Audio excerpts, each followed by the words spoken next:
And we're going to continue the drumbeat toward humanness with our next speaker. He is Chris Malone, and he's a man of impactful wisdom and insight.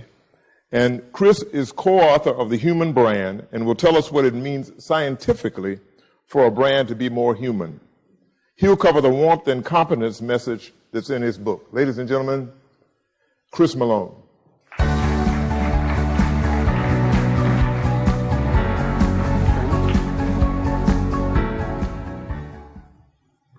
So welcome to the digital age of customer experience.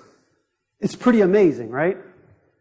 Thanks to e-commerce and mobile devices and cloud computing, customer experiences are being delivered today that were totally unimaginable just a few years ago.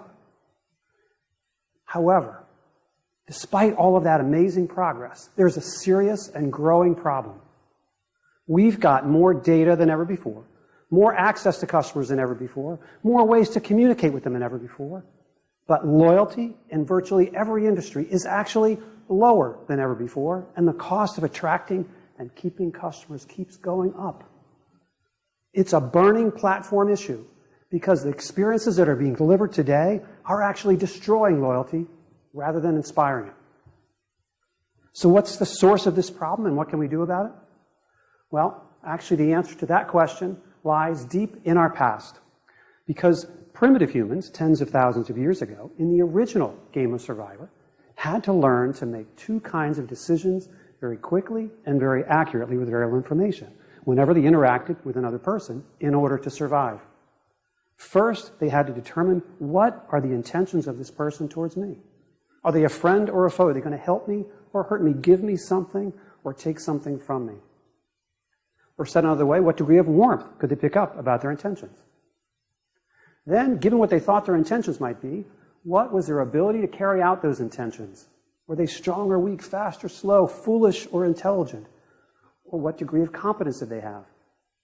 And it turns out that these two types of perceptions were one of the most important things that humans did every day that guided them through all their interactions with humans because they allowed them to accomplish job number one, which was stay in the tribe. Because in the original game of Survivor, if you got kicked out of the tribe, you didn't get to go to Redemption Island like they do on TV. More likely, we would be dead within a few weeks because we're so dependent on one another for food, clothing, shelter, and protection. So humans, through evolution, became hardwired to make these instantaneous judgments of one another every day and guide us through our interactions to help us build relationships and stay in the tribe and survive.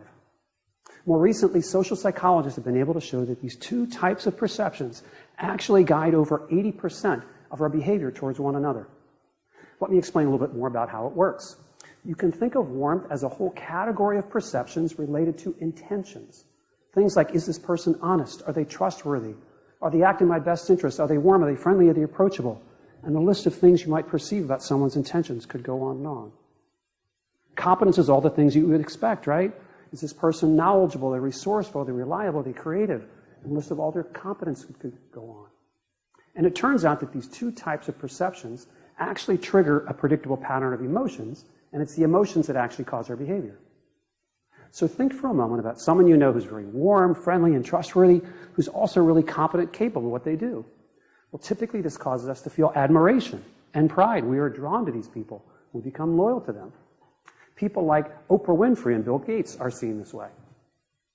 But if we flip that around and think of someone who has all the same skill and ability, but is kind of cold and unapproachable, and we're not sure how trustworthy they are, that causes us to feel envy and distrust.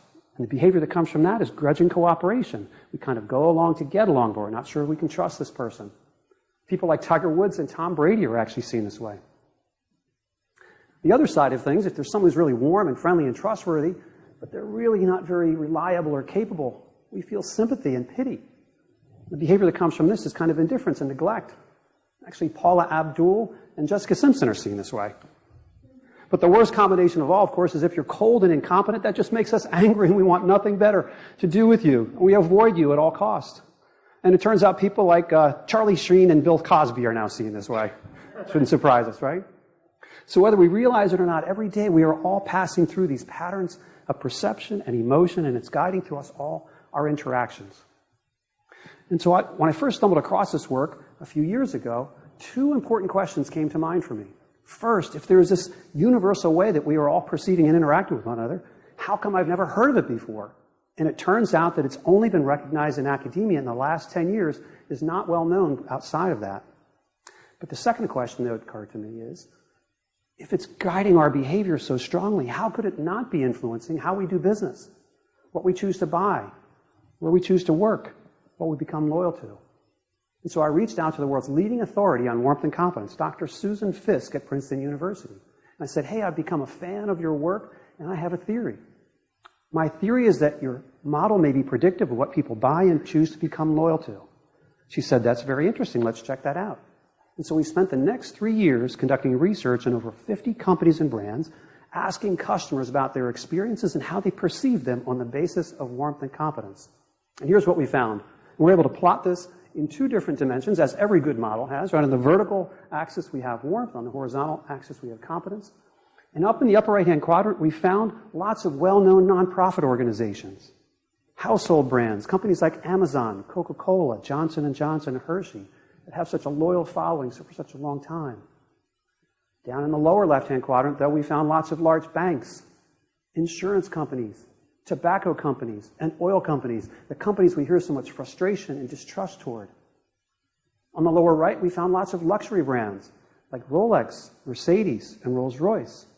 And it's important to point out these are the perceptions of the total U.S. adult population. Someone who is an owner of a Mercedes may not see them this way, but for most people that is financially beyond their reach. They're seen as less warm and less approachable, and they're seen this way.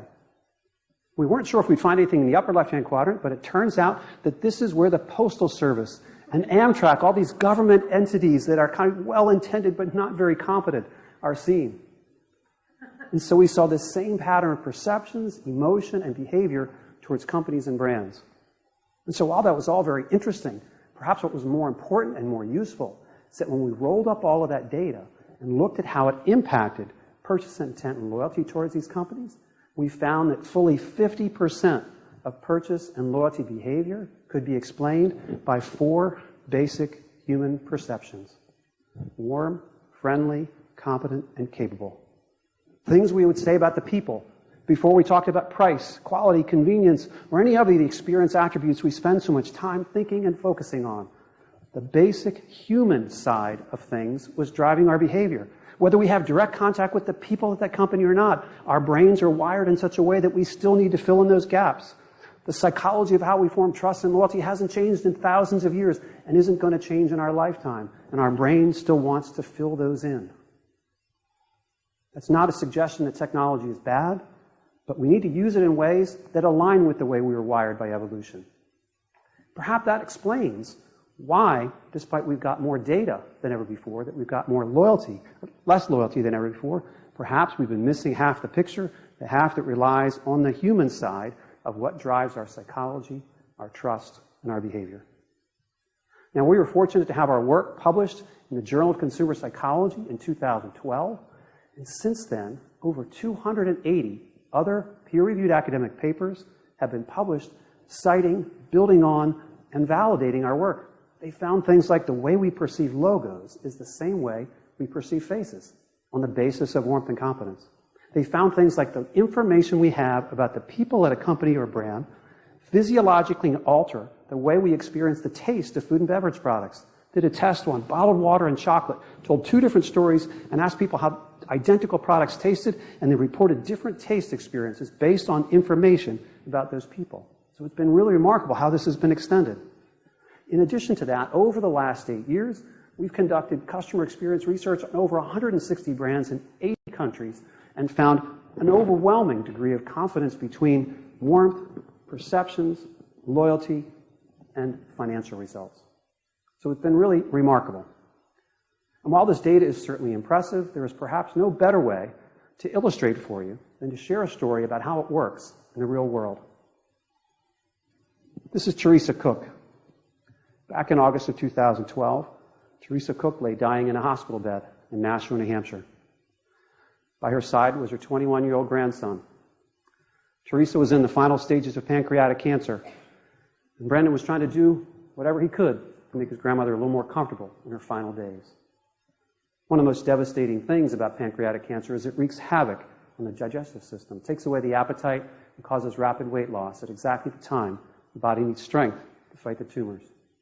So Brandon was trying to do whatever he could to get his grandmother to eat something to keep up her strength.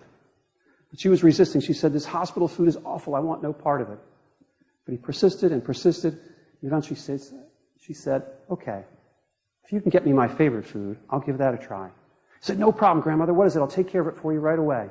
She said, "I could really go for a bowl of clam chowder and a bread bowl from the Panera Bread shop." Brandon said, "I got that, okay." Jumps on the phone, calls up the Panera Bread shop on Amherst Street in Nashville, New Hampshire, and says, "I'd like to place an order for clam chowder and a bread bowl to take out." There was a long pause on the line.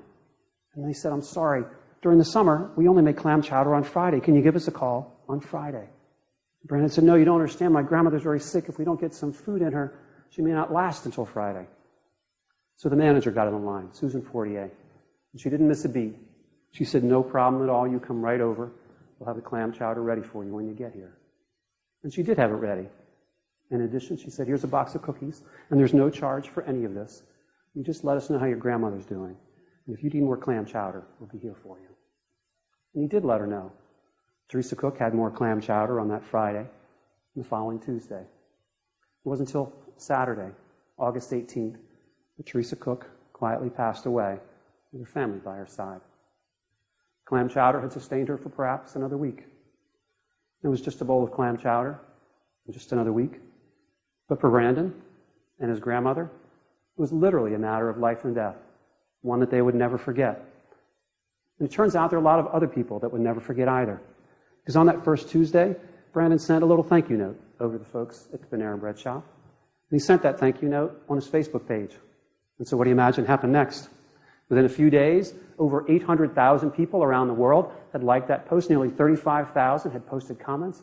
People saying things like, "This is why our family is going to Panera for dinner tonight." Employees saying, "This is why I'm proud to come to work every day. We do things like this whenever we can." And so it begs the question, what accounts for this tremendous outpouring of emotion and behavior? 5 lines of text, not so much as a photograph. Was it the quality of the clam chowder? The speed of the service? The price? No, it wasn't any of those things. It was a genuine and compassionate act of warmth towards another person. Despite all we've been taught and trained in life, that all of our success comes from our competence, warmth is actually the dominant driver of our behavior. We can't get by without competence, but competence alone will only get us so far.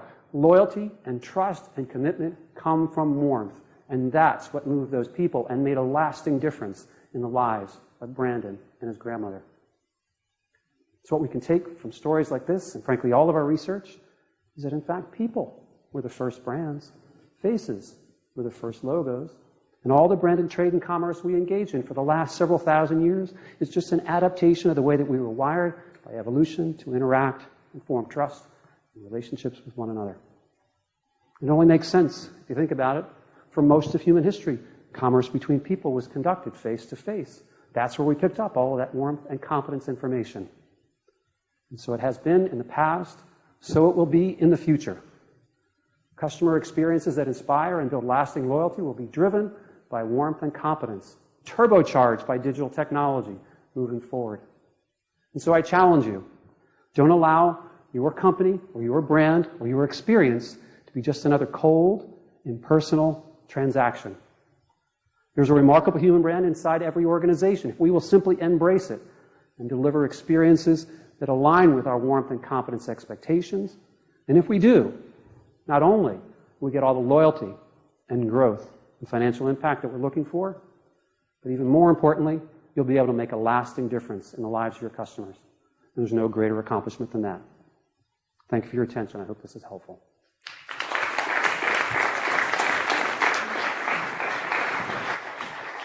Thank you, Chris. Don't you just love it when people live up to the hype? Chris Malone just did that.